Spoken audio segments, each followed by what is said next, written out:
Doubles Tony, we're planning to record a test podcast. That's cool. Yeah, good luck. I hope that works. Like, I know there are some that exist. Like, I think Tales of Sigmar is a podcast. And is it Age of Sigbra, I think? I know there are some, or Tales from the Mortal Realms. I know there are a bunch of AOS podcasts out there, but good luck to you with that. I hope it works out. I do. It's always good to see more people from the community engaging. The more people we have engaged, the better. Trying to get filled with paint and keep them closing properly. Yeah, that's true. That is also true.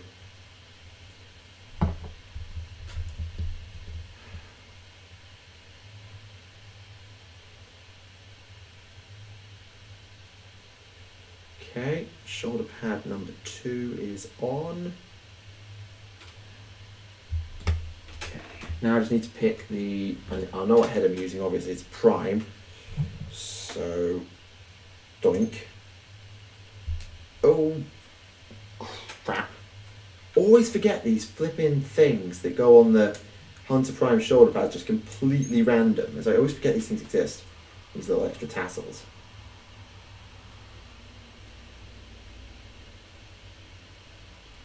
I painted them ages ago and got them all washed and ready. It's just then forget they exist.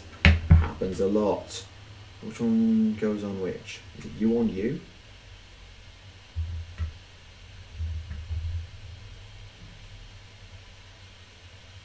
Yeah, you'll do. Did I miss any major pieces of news?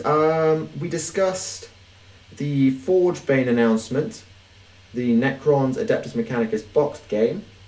That will not be on Adeptus Podcasters, by the way, because it got announced after we recorded it, so there was nothing we could do about talking about it.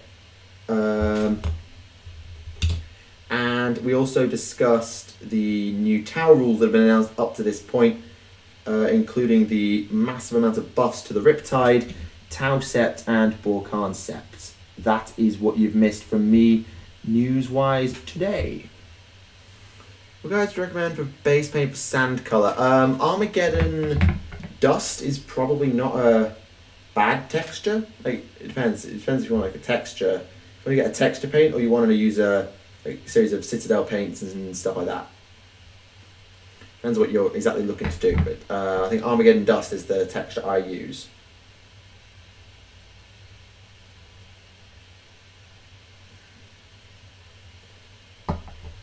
Gotta go. Thank you very much. I'm not going to be going for much longer either, to be fair. Like, I'm probably going to go for I just want to get this model finished, and then I won't be going for much longer afterwards.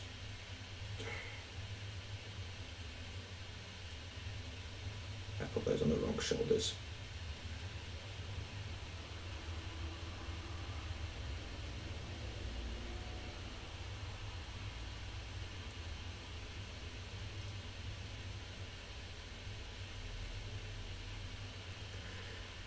Khan versus Drago. No idea. Probably Drago, but wouldn't want to say with any certainty. Okay, that's bugging me too much. That's bugging me too damn much. I'm going to switch them over.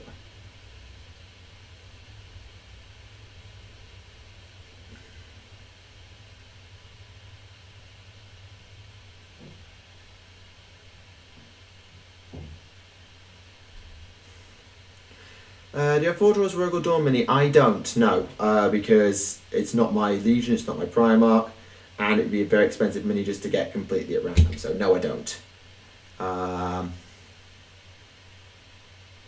What's the best way to fight Dark Angels? Generally the same way you fight most Space Marines, just bring more anti-armor, because they've got Terminators and Bikers and stuff. I don't really know, I've not faced Dark Angels in the new edition, in all truth. I've not actually had the pleasure of facing them. So, yeah, it's the other one I want. Any indications of when and if they release Lionel Johnson? Nope. Not to my knowledge, at any rate. Just normal paint and use Chinchilla Sand for the basing. Okay, cool. Sounds like a plan.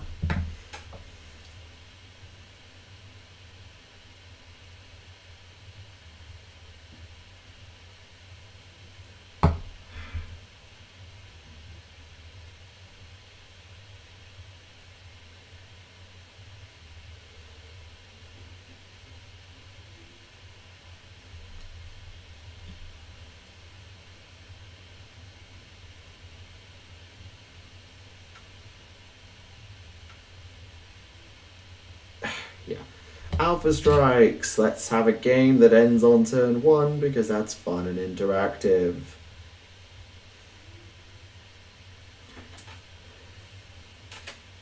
Drago's also a warlord, bear in mind. And I know Khaine can negate psychic abilities on him, but like, can he stop them all? Like, if the Titan Sword is powered up, Khaine's dead.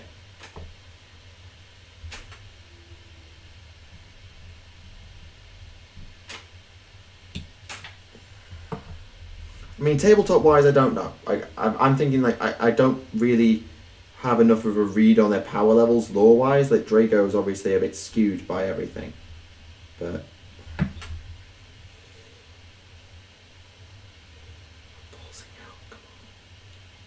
Come on. Well, it's just space for me to play Thousand Suns. Oh, somebody answered it. Either someone answered the same thing or answered for me. Yeah, I play Thousand Suns. Thousand Suns all the way. Magnus every time.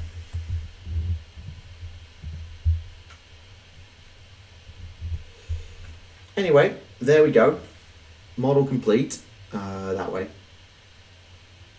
Model complete. Just about. Like, that is Vanguard Hunter number 23 of 25 completed, which is sort of the aim of the stream. Just to do the news, talk about some stuff, and get that model finished. And we've done that. So, we did the news, had some fun discussions, didn't go round to Daughter of the Khaine, but that's fine because I wouldn't have finished the model otherwise. And yeah, not too bad at all. Don't judge me, that's a master nice hostile character. Oh, I get that. Like, I understand why people do it. It's just I don't like the fact the game's designed that way. That's the difference. I don't like the game being designed that way. Is it wrong to start playing the next time when I'm not even finished with the first one? No, no, no, no. Bear in mind, I'm still working on my Stormcast, and I've already planned about, what, 2,000-3,000 points worth of Daughters of Khaine. It's completely fine. Did you watch the Winter Olympics? No, because I don't have TV.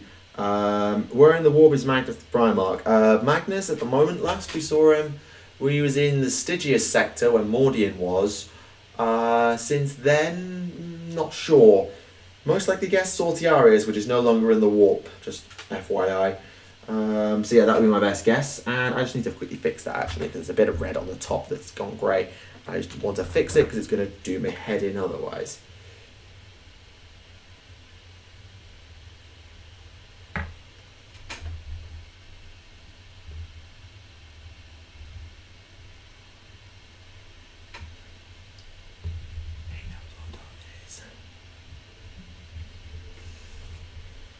On 5 and have finished none. Ha! Classic hobbyist. Like, you know, the stereotypical, like, video game nerd, like, super high quality TV and tons of games and, like, living in the basement.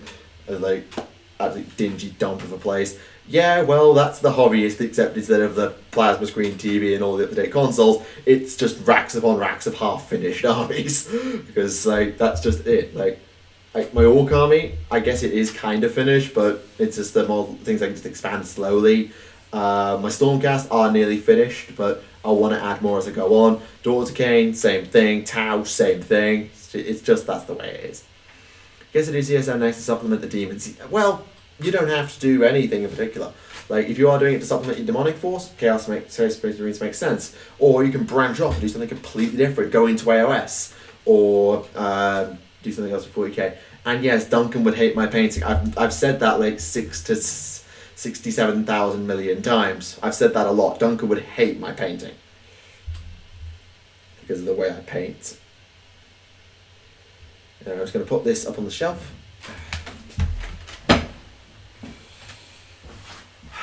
23. Done. Oosh. Good. And they all look unique as well. Good. The primes all look different, which is really important.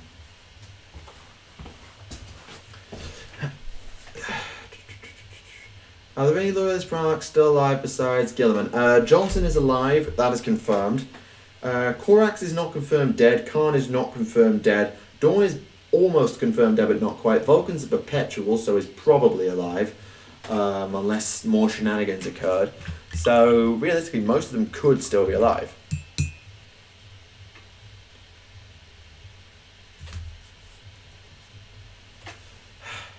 Yeah, lion shouldn't sleep. That's correct. Right, so we've I've finished my regular scheduled programming, for want of a better word.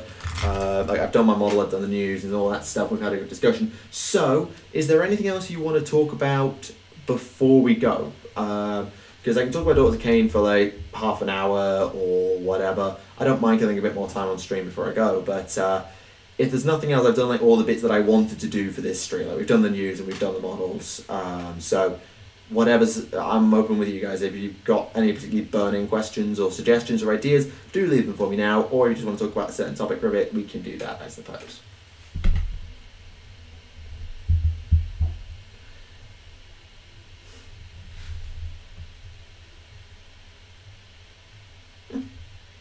Fair enough. I like how people catch up with the chat before making decisions. At least after the early technical difficulties, it's behaved. At least the stream has behaved, apart from the early technical issues we had.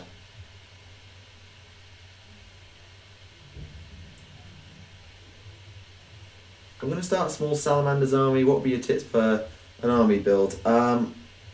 Honestly, I'm quite a purist with Space Marines. So like, I'd have Space Marines, and I'd have some veterans, and I'd have some Terminators, and I'd just do the basics. I'm a bit of a purist with that. But if you want to keep with Salamanders, you probably want to go down the infantry route, and then Land Raider Redeemers and that sort of thing. What time of day was the Depths podcast released? Well, it's supposed to be 7 AM UK, but it can vary. It can vary, but it's usually about, what did I say? 7 AM UK-ish. I probably won't tell you that because like it's completely irrelevant. I doubt they even care. But I suppose you could remind me, but whatever.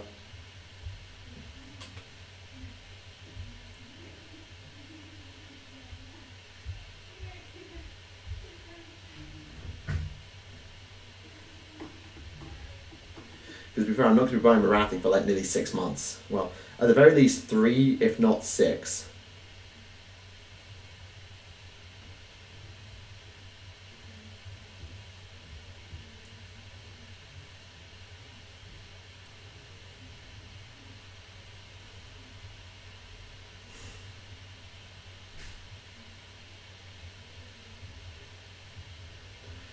Favorite Chaos sub-faction in AOS? Oh god.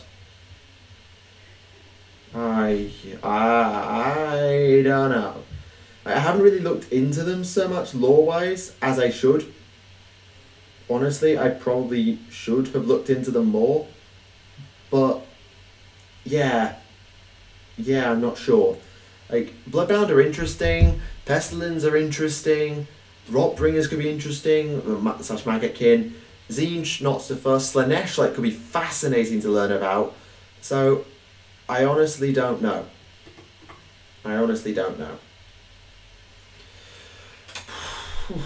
really not sure. Like, for Death, it's Flesh Eater Courts. For Order, it's Daughters of Khaine and Stormcast. For Destruction, I'm super unsure because I haven't looked into them super hard. But of the ones that are out, probably it would be Iron Jaws. Why am I getting really... Okay, sorry about that. My phone was interfering with the microphone there, I'm sorry. Just gonna have mass infantry using my Blood Angels and Blood Ravens, most considered Tactical Assault Squads, 2 Devastator teams per army and 1 Bar Predator and a few drop bots. Okay, that's workable. Yeah, definitely workable. Ow, stretch. In regards to advancing the plotline 40k, how would you do? Oh my goodness, that is so complicated. Like, this is the point, like, we don't know where the current plot line is. Because at the moment with 8th edition, like, we know roughly where the Imperium's at, we know roughly where Chaos is at, we know where some of the Eldari are at, and that's it. Right, we don't know where the Necrons, the Tau, the Drakari, and a lot of other factions are at. And until we know where they're at, how can we go forward if we don't know where we are right now? It's like trying to come up with a good analogy and can't. Is it possible for the Alpha Legion to return to being a loyalist chapter? No. Elements, maybe. Them as the Alpha Legion? No. Favourite pattern of Dreadnought? Probably still Contemptor. Probably Contemptor. Though I don't know them super well, probably Contemptor.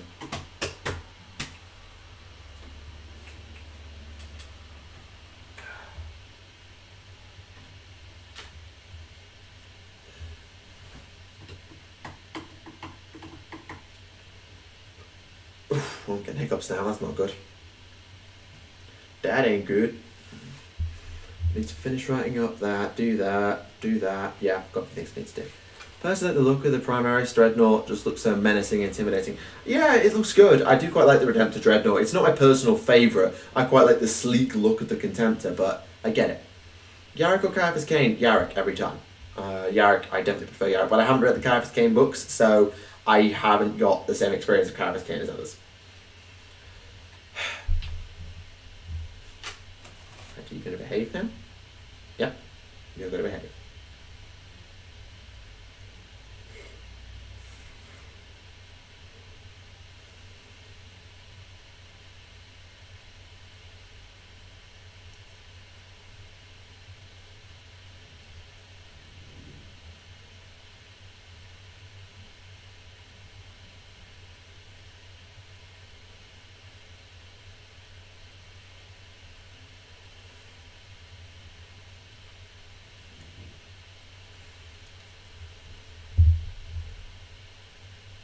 Yeah, Redemptor definitely has the bulk.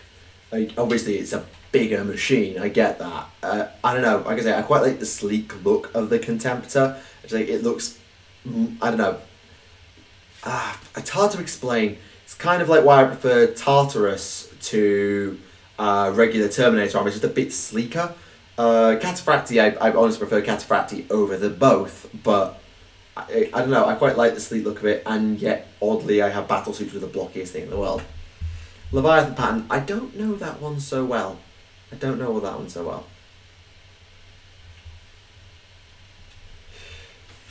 Swat. Anyway, if there's nothing particularly pressing, I'm gonna probably call it a stream. Just I've got a couple of things I need to sort out tonight. I've got some notes to get rid of because I've got a midterm in 2 weeks and stuff. Worst aero vehicle of 40k and why is it the flying brick? I don't know actually. Like the Tau ones are not stellar. Admittedly, the Space Wolf one is really not stellar. So I can sort of agree with that.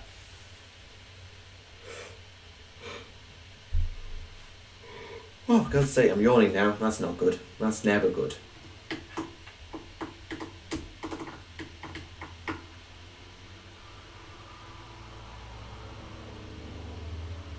Squats, yay or nay? Yeah, I quite like squats.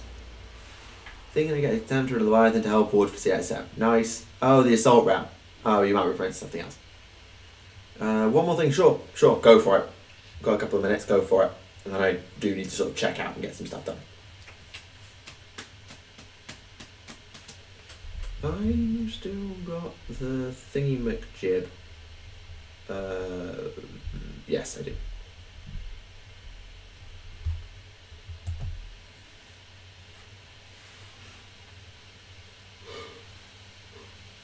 For goodness sake. Sorry.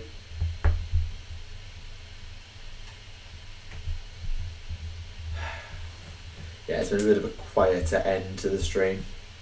I meant that. Sweet assault. Sweet C-beam cannon. Right, I'm not quite sure what that's what that is, but yeah, fair dues. Yeah, I can imagine that is. I don't quite know what that gun is, but I probably, for the best I don't know. Yeah, it's probably for the best I don't know, actually, now that I think about it. Alright, I'll get that last question, then I'll call it.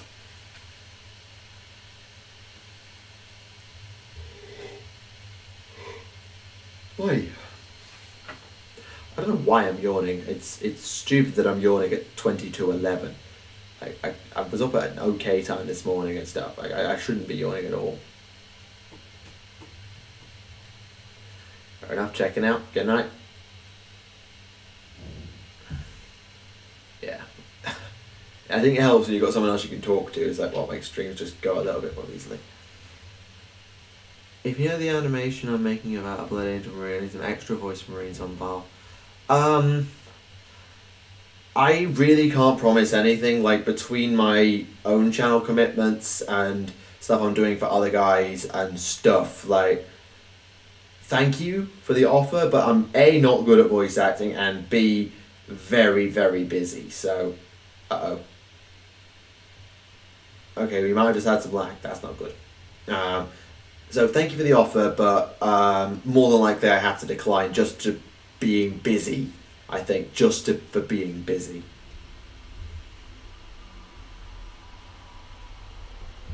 And for the same reason, like looking over a full-on script, that would just, I can sort my own scripts, proofread my own scripts. I proofread some stuff for other people already.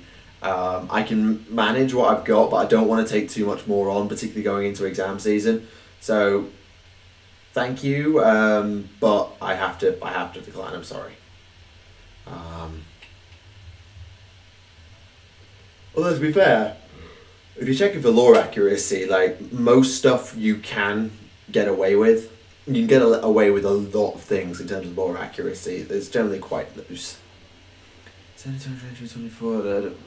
I don't want to hear it. Right. On that bombshell of that stupidly overpowered gun, I'm going to call it a night. So, thank you very much for coming out. Sorry about the technical difficulty if you've been here since the beginning. I do apologise for that. People on the VOD probably had to skip ahead a minute or two because of the dodgy tech. Then that's just, I suppose, the way it has to go. But I do hope you enjoyed it. We had a good look at the news. Let me know what you thought about it in the comments below if you're watching in post. And yeah, look forward to Adeptus Podcasts tomorrow, although it might well be out by the time this VOD comes out.